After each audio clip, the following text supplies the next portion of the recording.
Hello friends, welcome back to my channel Gyan Sankalp. तो friends, आज मैं आपके सामने 50 क्वेश्चन प्रैक्टिस सेशन लेके आई हूँ। इसमें 100 क्वेश्चन थे, तो 50 क्वेश्चन मैंने पिछले क्लास में करा दिया। आज 51 से कराऊंगी। अगर आप चैनल पे पहली बार आए हो तो प्लीज़ चैनल को सब्सक्राइब कर लेना, बेल आइकन को दबा देना, जब भी मैं वीडियो डालूँ तो आपको नोटिफिकेशन मिल जाए।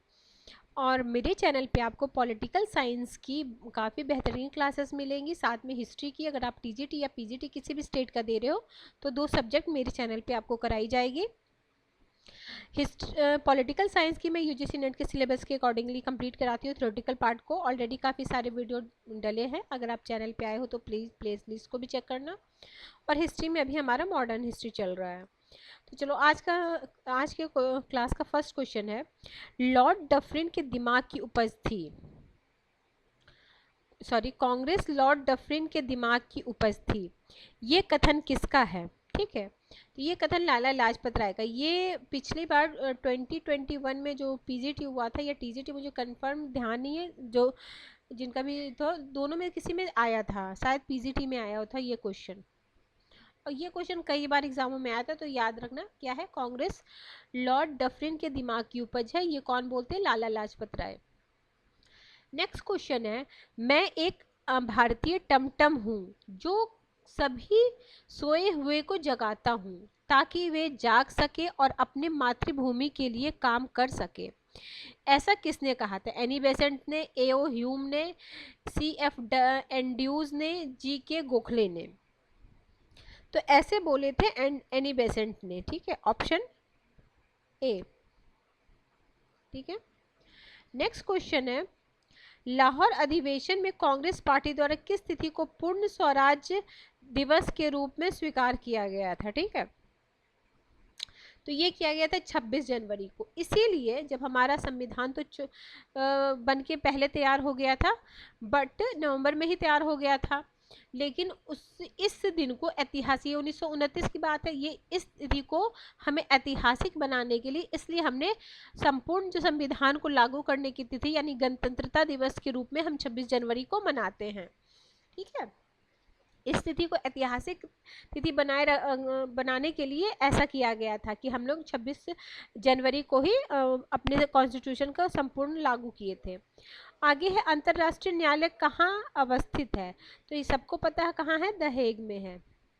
संयुक्त राष्ट्र महासचिव कौन है? तो अभी एंटोनियो गुटेरेस है। ये पुराना क्वेश्चन है, ये पुराना सेट है, तो ये क्वेश्चन तो वैलिडिटी मतलब अभी के आपको सचिव पता होने चाहिए।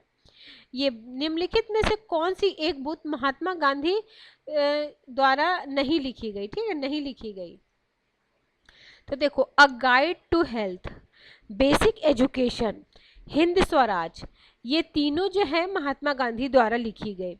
और ये जो है सत्याग्रह, इट्स टेक्निक एंड हिस्ट्री, तो ये बुक जो लिखी गई है, ये लिखी गई है आपको रंगनाथ रामचंद्र द्विवेकर की है। ठीक है, द्विवेकर की है। किसका है? रंगनाथ रामचंद्र द्विवेकर। आप प्लीज इसको लिख लीजिए, ठीक है, इस बुक को। बाकी ये बुक महात्मा गांधी के तीनों। नेक्स्ट क्वेश्चन है, गांधी जी का सत्याग्रह आश्रम कहाँ अवस्थित है? तो साबरमती नदी के किनारे। ये तो आसान क्वेश्चन है। आगे है, Mahatma Gandhi the last phase के लेखक कौन है? इसके लेखक है प्यारेलाल। ठीक है, प्यारेलाल इसके लेखक है। आगे है भारतीय, हाँ फिर ये कैसे, ठीक है इतना कर ली, हाँ 55 58। ठीक है, ये हमारे किनका? प्यारेलाल का। 59 क्वेश्चन है, भारतीय राष्ट्रीय कांग्रेस का प्रथम अधिवेशन कहाँ हुआ था? तो प्रथम अधिवेशन मुंबई में हुआ था। ठीक है, ऑप्शन डी। नेक्स्ट क्वेश्चन है, एक मिनट। नेक्स्ट क्वेश्चन है, भारतीय प्रांतों में द्वैध शासन व्यवस्था लागू की गई है। ठीक है, भारतीय प्रांतों में द्वैध शासन व्यवस्था लागू की गई है। तो पहला ऑप्शन है भारतीय काउंसिल अधिनियम 1861। दूसरा ऑप्शन है भारतीय काउंसिल अधिनियम 1892। सी है भारतीय सरकार अधिनियम 1919। डी ऑप्शन है भारतीय सरकार अधिनियम 1935। ठीक है, तो इसका हो जाएगा भारत सरकार अधिनियम 1919। ठीक है, आगे है, निम्नलिखित में से कौन कांग्रेस सोशलिस्ट पार्टी से नहीं जुड़े हुए हैं? कांग्रेस सोशलिस्ट पार्टी से कौन नहीं जुड़े हुए हैं? तो देख, जयकर प्रकाश नारायण, राम मनोहर लोहिया, EMS नंबूदिरीपाल, पट्टाभी सीतारमैया। तो कौन नहीं जुड़े हुए हैं? ऑप्शन डी, पट्टाभी सीतारमैया किससे नहीं जुड़े हैं? कांग्रेस सोशलिस्ट पार्टी से नहीं जुड़े हुए हैं। आगे क्वेश्चन 62 है, ये काफ़ी इंपॉर्टेंट है, मोस्ट एक्सपेक्टेड है। अगर आप यूपी की TGT PGT की प्रिपरेशन कर रहे हो उसके लिए भी है, साथ में आप किसी भी स्टेट का कर रहे हो, तो मैं ये कंप्लीट सिलेबस होता है पॉलिटिकल साइंस का, उस सारे पार्ट से इसमें क्वेश्चन है। इसके अलावा मैंने काफ़ी सारे जो हैं इंडियन वेस्टर्न पॉलिटिकल थॉट्स है, थिंकर्स के हैं, वो मैंने कंप्लीट करा रखा है UGC नेट के सिलेबस के अकॉर्डिंगली। पॉलिटिकल थ्योरी की भी क्लासेस ले रखी है, कंपैरेटिव की भी कुछ क्लासेस मेरे चैनल पे आपको मिल जाएगी, पब्लिक एडमिनिस्ट्रेशन की भी क्लासेस मिल जाएंगी। तो प्लीज़ अगर चैनल पे आए तो प्लीज़ चैनल के प्लेलिस्ट को जरूर चेक करना फ्रेंड्स, आपको काफ़ी हेल्पफुल क्लासेस मिलने वाली। इसके अलावा मैं डेली भी क्लास लेके ही आती हूँ, हर दिन या हर एक दिन बीच करके मैं प्रैक्टिस सेशन लेके आती हूँ। और साथ में भी मेरा जो सीरीज चल रहा है वो चल रहा है यूथ पब्लिकेशन के एग्जाम पॉइंटनर से कंप्लीट कॉन्स्टिट्यूशन का रिवीजन। ठीक है, वो भी आप देखना पार्ट, वो भी बहुत ही आपको हेल्पफुल करेगा, क्योंकि आजकल आपने देखो बहुत सारे एग्जामों में फैक्ट बेस्ड क्वेश्चन, जैसे अभी UGC नेट में ही देखो अभी जो हुआ था 4 सितंबर को, उसमें भी काफ़ी सारे फैक्ट बेस्ड क्वेश्चन हुए थे। तो अब ना ट्रेंड हो गया थोड़ा मतलब जीके सब्जेक्ट को भी ना जीके बना के पूछने का, यानी फैक्ट पूछने का। जैसे SSC और उसमें फैक्ट बेस्ड ज़्यादा पहले आते थे, अब ये सब में भी आने लगे हैं। तो आपको फैक्ट बेस्ड के लिए उस टाइप की किताब को पढ़नी होगी जहाँ पे पूरा संग्रह एक जगह हो, तो वो भी मैं करा रही हूँ। हर दिन आपको 15 से 20 मिनट की क्लास, कोई कोई तो 10 मिनट की भी है, तो 15 से 20 मिनट में एक एक टॉपिक खत्म हो जा रहा है। तो आराम से आप में कॉन्फिडेंस भी बिल्ड होगा कि बहुत जल्दी टाइम से आपका फिनिश हो जाएगा वो टॉपिक भी। तो ठीक है, अगला है बार्डुंग सम्मेलन किस वर्ष हुआ था? तो ये हुआ था आपका 1955 में। ठीक है, सार्क कब औपचारिक रूप से स्थापित हुआ? तो दिसंबर, 8 दिसंबर, याद रखना डेट, 8 दिसंबर 1985। निम्नलिखित में से कौन क्रांतिकारी नहीं थे? ठीक है, कौन क्रांतिकारी नहीं थे पूछा जा रहा है। तो राम बिहारी बोस, ठीक है, भाई परमानंद, सच्चिदानंद सन्याल। तो रास बिहारी बोस जो थे वो नहीं थे क्रांतिकारी, ऑप्शन डी। आगे, गुटनिरपेक्ष के निम्नलिखित में से किस अधिवेशन में भारत ने मेजबानी की थी? तो ये कई बार एग्जामों में है, 7वें अधिवेशन को उसने किया था, तो ये बहुत बार एग्जाम में आया है, याद रखना फ्रेंड्स। आगे है, और ये जितने भी सम्मेलन है इसको मैं शॉर्ट्स के थ्रू डाल दूंगी। मैं बहुत सारे फैक्ट को शॉर्ट्स के थ्रू डालती हूँ ताकि आपका जो बार बार देखने की चीज़ होती है ना वो शॉर्ट्स में चला जाए और आप उसको बार बार देख के वो आपका याद हो जाए अच्छे से। आगे, गुटनिरपेक्ष एक विचार है, एक वास्तविक है, एक आंदोलन है तथा इतिहास परिवर्तन की एक बड़ी ताकत है। ठीक है, ये कथन किसका था? तो ये कथन था हमारे पंडित जवाहरलाल नेहरू का। ठीक है, आगे, मई 1928 में मुंबई में आयोजित सर्वदल सम्मेलन के अध्यक्ष कौन थे? Option A Motilal Nehru, option B है जवाहरलाल नेहरू, आगे है ऑप्शन, ये कौन सा क्वेश्चन नंबर 68? अच्छा, यहाँ बाकी पेज नहीं है क्या फ्रेंड? 68 ही हो गया। चलो इस क्वेश्चन को तो मैं आपको बता दे, अच्छा इस साइड होगा ना, सॉरी देखो, दो ऑप्शन हो गया, मोतीलाल, आगे है इधर, और है मौलाना अबुल कलाम आज़ाद, और डी है डॉक्टर एम ए अंसारी। तो हो जाएगा ऑप्शन डी, MN अंसारी, जो इसके अध्यक्ष थे सर्वदलीय सम्मेलन के। नेक्स्ट क्वेश्चन है, निम्नलिखित में से किस वर्ष भारतीय संविधान संघ के बीच शांति, मित्रता और सहयोग की संधि हुई थी? तो भारतीय और सोवियत संविधान संघ के साथ तो 1971 में हुई थी, ठीक है। Option number B is the right answer. निम्नलिखित में से किस एक राज्य में भारतीय संविधान के अंतर्गत अनुसूचित जनजाति का वर्णन नहीं है? ठीक है, अनुसूचित जाति का वर्णन नहीं है तो पंजाब, बाकी सब जगह है। भारत में संघीय विधानमंडल द्वारा कब बंधुआ मजदूर तथा उन्मूलन कानून पारित किया गया था? ठीक है, आज और ये सारे जो है ना, मैं जब उससे करवा रही हूँ यूथ पब्लिकेशन के एग्जाम, सारे कुछ है उसमें दिए हुए, तो आप ना एक जगह हो जाएगा, आप उसको जरूर फॉलो करना, वो आपको काफ़ी हेल्प करेगा। अब ऑलरेडी मैंने अभी फंडामेंटल राइट्स तक करा दिया है, उसके एक पार्ट अभी बचे हुए हैं, वो भी आज तो नहीं, कल मैं डाल दूंगी उसे भी।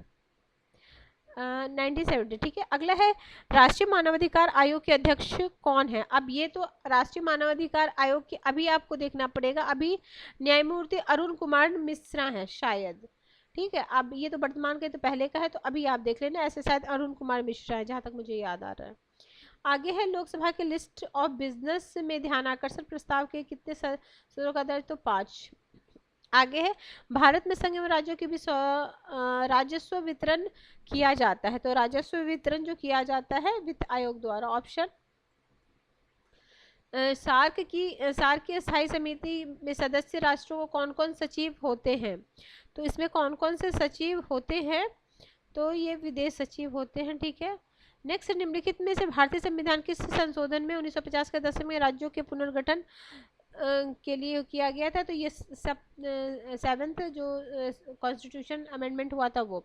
निम्नलिखित में से किस रिट का शाब्दिक अर्थ होता है? देखो ये क्वेश्चन ही आधा अधूरा क्या इसमें दिया ही नहीं है, तो ये तो आगे है निम्नलिखित में से कौन सा शब्द भारतीय संविधान की प्रस्तावना में नहीं है? देखो संप्रभुता भी है, हम भारत में संपूर्ण प्रभुत्व, धर्मनिरपेक्ष, प्रजातांत्रिक, ये संघीय शब्द का यूज नहीं किया गया है, तो क्या नहीं है, ये हो जाएगा।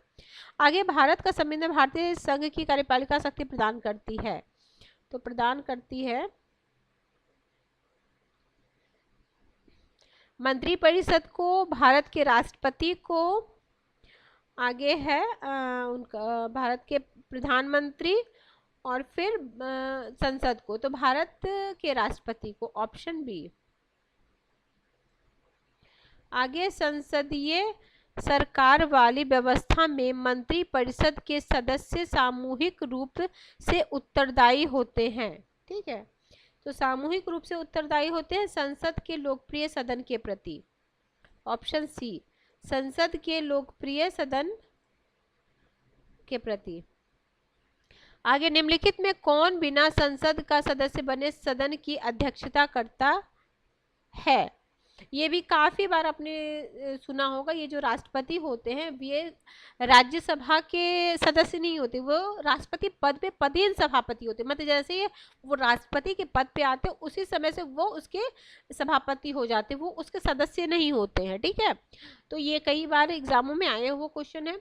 निम्नलिखित में से किस राज्य की विधानसभा में धर्म के आधार पर सीट का आरक्षण किया गया? तो ये सिक्किम में किया गया, ठीक है। 82 का सी हो जाएगा।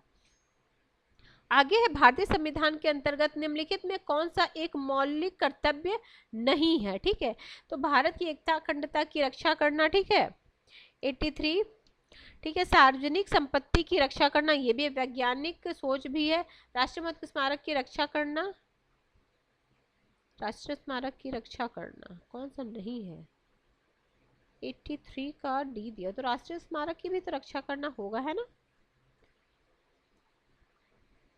ये तो है, पहला भी है, ऐसे अक्षुण करके, मतलब ऐसे नहीं है, मतलब एग्जैक्ट ऐसे लाइन है, भारत की एकता अक्षुणता को अखंडता की रक्षा करना, ये लाइन है, यही वाली, यही मतलब इस लाइन को उसमें लिखा गया। ये यूपी पीजीटी 2021 में क्वेश्चन आया था, सब लोगों ने इसे प्रस्तावना लगा दिया था, जबकि ये मौलिक कर्तव्य में है,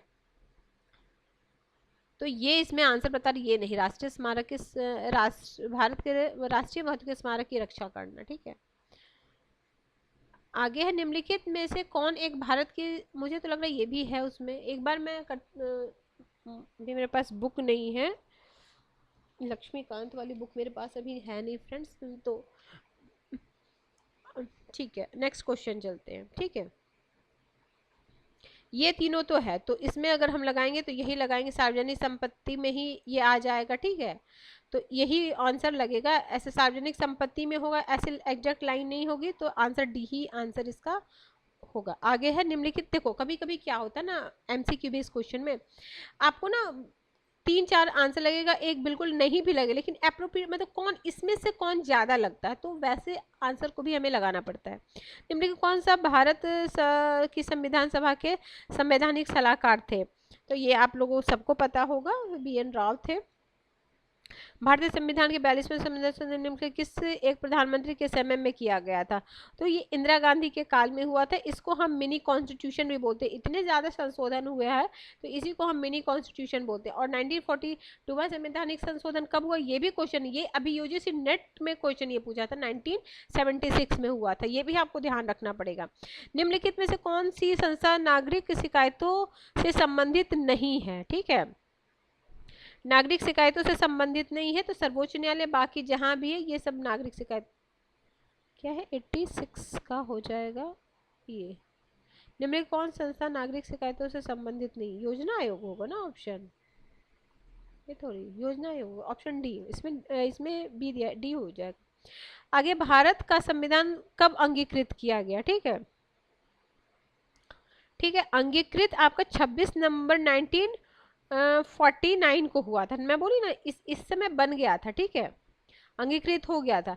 लेकिन हम जो 26 जनवरी को जो हुआ था पूर्ण स्वराज की हमने जो वो मांग की थी उस 1929 में, तो उस वो दिन 26 जनवरी था, तो इसीलिए 26 जनवरी 1950 को हमारा संविधान लागू किया गया, अंगीकृत पहले के लिए लागू किया गया था हमारा 26 जनवरी 1950 को। तो ध्यान रखना, एक होता अंगीकृत, एक होता लागू करना। अगर लागू पूछा जाए तो 26 जनवरी, और 26 नवंबर को कुछ जो संविधान अनुच्छेद उसको स्वीकृत कर, उसको लागू कर दिया गया था, लेकिन संपूर्ण संविधान को जो लागू किया गया था वो था 26 जनवरी। आगे, भारतीय संविधान की 11वीं अनुसूची में वर्णन है, तो 11वीं अनुसूची में हमारा इसका पंचायती राज का वर्णन है, और 12वीं में नगर पालिका का। 1973वां संवैधानिक संशोधन निम्नलिखित, और वो 92 में हुआ था। निम्नलिखित में कौन राज्य पुनर्गठन के आयोग से जुड़े नहीं है, देखो 3 नाम है जो जुड़े हुए हैं, एक नहीं है।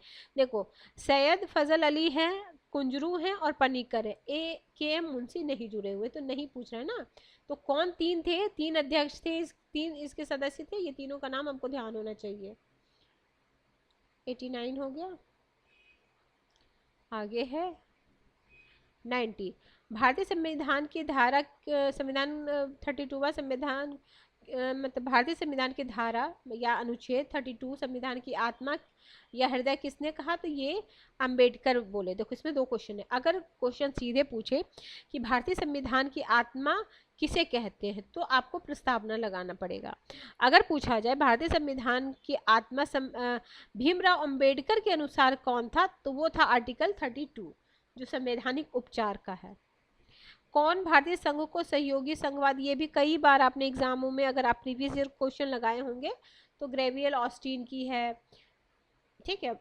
भारत सरकार का प्रथम लॉ ऑफिसर कौन होता है, तो लॉ ऑफिसर कौन होता है, तो अटॉर्नी जनरल होता है। निम्नलिखित में से कौन सी एक संस्था का नाम भारतीय संविधान में उल्लेखित है, तो उल्लेखित है का मतलब है जो आर्टिकल में होगा, तो ये अंतर्राज्यीय परिषद है। कौन सा आर्टिकल है, 283 नहीं, कौन सा आर्टिकल है, एक बार आप मुझे ध्यान नहीं आ रहा, 283, ठीक है। आगे है, भारत के उपराष्ट्रपति का निर्वाचन किस प्रकार होता है, तो इसमें होता है लोकसभा के सदस्यों, विधानसभा के सदस्यों द्वारा निर्वाचित होते, ठीक है।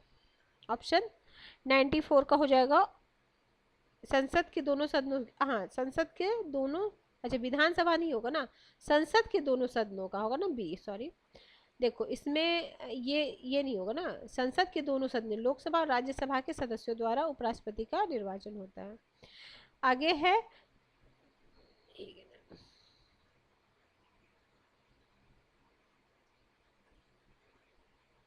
आगे है निम्नलिखित में कौन सदस्य के रूप में सहकारिता आयोग से नहीं जुड़ा हुआ है, ठीक है। तो सहकारिता आयोग से कौन नहीं जुड़ा हुआ है, तो अलगेसन नहीं जुड़े हुए, बाकी कौन जुड़े? Justice RS Sarkaria, B Sivaraman और डॉक्टर SR सेन। ठीक है, तो बी ऑप्शन 95 का हो जाएगा। ऑप्शन सी नहीं जुड़े हुए हैं। ठीक है, ऑप्शन सी। भारत संविधान की प्रारूप समिति में कितने सदस्य थे? तो प्रारूप समिति में 7 सदस्य थे। भारतीय संविधान में पहला संशोधन कब हुआ था? तो पहला संशोधन जून 1951 में ही हुआ था। जो संयुक्त राष्ट्र के प्रथम महासचिव तो ट्रिगवैली थे। निम्नलिखित में कौन संयुक्त राष्ट्र का मुख्य अंग नहीं है? तो देखो, महासभा भी है, सामाजिक आर्थिक परिषद भी है, ट्रस्टीशिप भी है और यूनेस्को नहीं है। ठीक है, डी। आज की क्लास का लास्ट क्वेश्चन है, निम्नलिखित में किसे लोकतंत्र की प्रथम पाठशाला माना जाता है? तो स्थानीय स्वशासन को, स्थानीय स्वशासन सरकार को। ठीक है, प्रथम पाठ, क्योंकि वहीं से लोग स्टार्टिंग से सीखते हैं। ठीक है, तो फ्रेंड्स आज मैंने 100 क्वेश्चन इस PDF में जो था वो मैंने कंप्लीट करा है। नेक्स्ट क्लास में मेरे और भी प्रैक्टिस सेशन है वो लेके आऊँगी। तो अगर आपको किसी भी वजह से ये चैनल आपके प्रिपरेशन में हेल्प करा तो प्लीज़ चैनल को जरूर सब्सक्राइब करें और ज़्यादा से ज़्यादा अपने फ्रेंड में शेयर करें। तो हम मिलते हैं नेक्स्ट वीडियो में। Till then bye bye.